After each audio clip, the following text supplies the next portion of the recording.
Yo, yo, yo, yo, yo, yo, yo, yo, yo, yo, yo.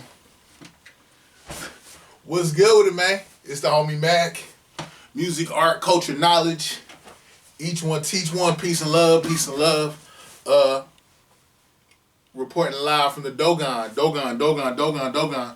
Like, share, comment, subscribe. Subscribe to the YouTube channel 82 Kings. Follow the movement on Instagram at MACktv_82. Each one teach one. Peace and love. Real quick, this is another session of Mac Minutes. Mac Minutes. Shout out to my homie.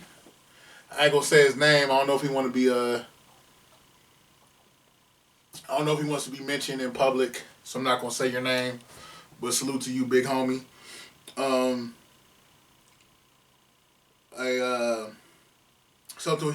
Pretty much, the homie inspired me to do this episode on Juneteenth, about Juneteenth. Over here at Mac Minutes, we try to be up to par, be scholarly. So what is Juneteenth? Let me break that down to y'all. Juneteenth, which is short for June 19th, marks the day when federal troops arrived in Galveston, Texas in 1865 to take control of the state and to ensure that all enslaved people were to be freed. The troops' arrival came a full 2.5 years. 2.5 years after the signing of the Emancipation Proclamation, which freed the slaves. I don't like saying, freed the descendants of Africa. I feel like slaves is so, it doesn't do justice. But anyway, Juneteenth honors the end of slavery in the United States and is considered the longest running African American holiday. On June 17, 2021, I'm getting this from Nat Geo. No, not Nat Geo, but History.com.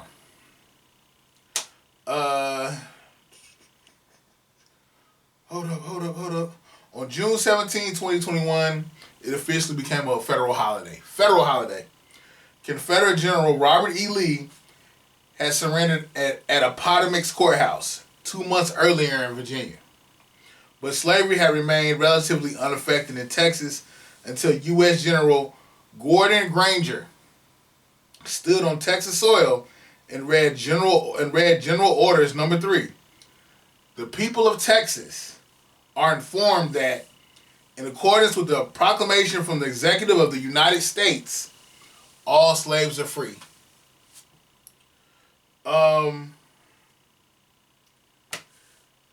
Let's talk about the Emancipation Proclamation real quick. The Emancipation Proclamation was issued by President Abraham Lincoln on January 1st, 1863. It established that all enslaved people in Confederate states in rebellion against the Union shall be thenceforward and forever free. Yeah, so Juneteenth. The first time I heard about Juneteenth, I was a jit, a lad, little boy. My parents were pretty, I guess, woke.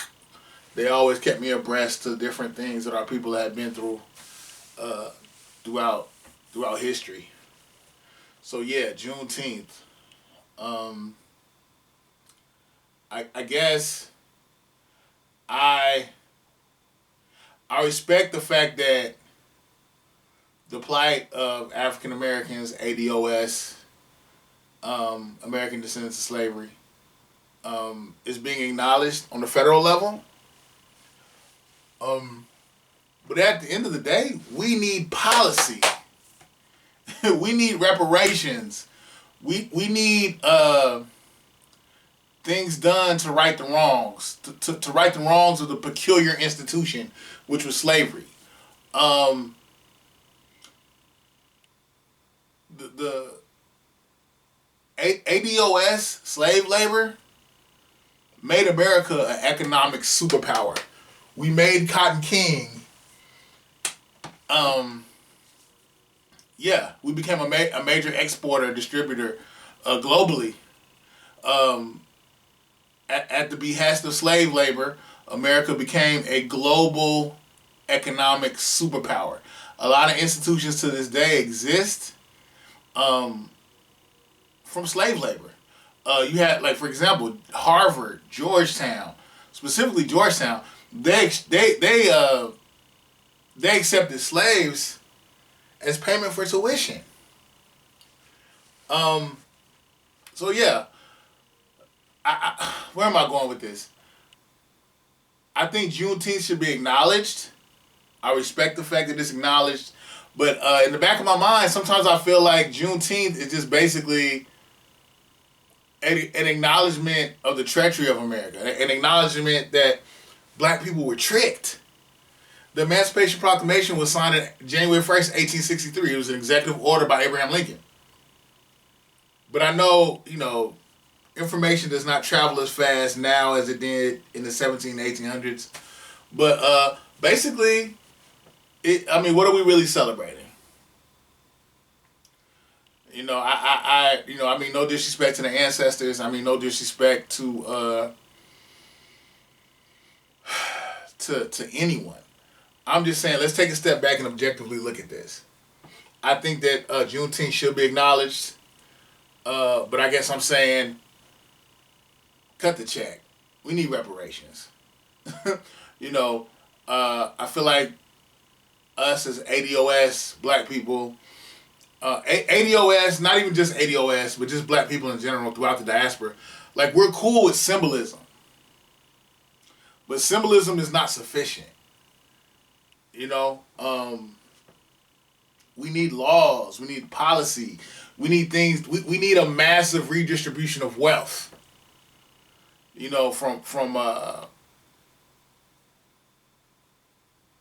From Reconstruction to Jim Crow to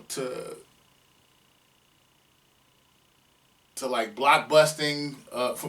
From Jim Crow, vagrancy laws, to blockbusting, to redlining.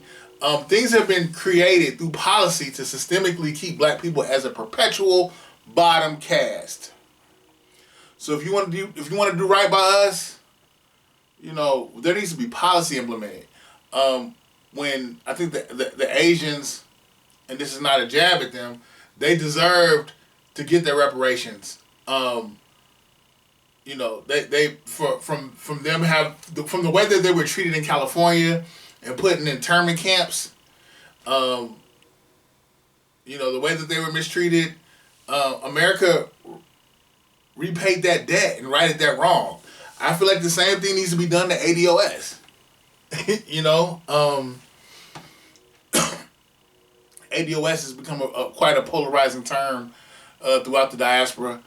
But I consider myself a Pan-Africanist, and as ADOS, I will stand in solidarity with anyone throughout the diaspora for them to get their reparations, or for them for the wrongs to be rectified. I stand in solidarity with Jamaicans. I stand in solidarity with Africans. I stand in solidarity. If you got melanin in your skin and you're a descendant of Africa, the whole diaspora, I stand in solidarity with you. I guess what I'm just essentially saying is, I'm not anti anybody throughout the diaspora. I'm just saying, let's hold each other down and let's move with a spirit of justice and equity. To my brothers and sisters in Haiti, the French owe you guys a debt. Jamaica, the British owe you guys a debt. Trinidad, Tobago, the whole, just wherever the sun touches that the diaspora exists, there is a debt owed. I know that may sound kind of broad, but black life has often been it's been commodified. So wherever black life has been commodified, reparations is owed. My people. When I say my people, my bloodline, specifically within my family, we're from South Carolina and Mississippi. Migrated to Detroit, migrated to Chicago. Great Migration. Went to New York, D.C. Yeah, that's my lineage. Descended from West Africa. Came from the coastal West Africa on U.S. soil. But yeah, my thing is I feel like there's a whole dichotomy that exists now. You have black people that are cool with symbolism. They're cool with gestures. They're cool with, politicians making performative acts. But, excuse my language, I'm not even going to curse. I was going to curse, but I'm not. My mom was watching. We don't need performative justice. We don't need, white folks dancing in the street to Zapp and Roger and Marvin Gaye alongside black people. We need policy that creates equity for black people. ADOS especially. That's what we need. Forget all this symbolism. Forget all this Madam VP. We need policy. We have a black woman that's in the White House who specifically said that she wasn't going to do anything specifically for black people. She said it. The video's out there. Take that in whatever context you like. If you're offended, it's whatever. Look at this. Anyone who's offended, I challenge you to take a objective stance and ask yourself, what can be done to right the wrongs? The things that have, the institutions and the systems that have been created to keep ADOS, black people, as a perpetual bottom caste. Capitalism is about winners and losers. And since everybody has this bleeding heart for oppression, has this bleeding heart for righting the wrongs, okay, then let's deal with this country's original sin. One of its original sins, rather. Because I acknowledge the things that were done to the natives. But I'm not going to go there right now. But deal with the things that were done to us, the peculiar institution, the transatlantic slave trade. Equity, justice, laws, policy. There's a meme out right now where this guy is taking a step on some stairs. And hold up, what did he say? Let me see. Let me find this meme.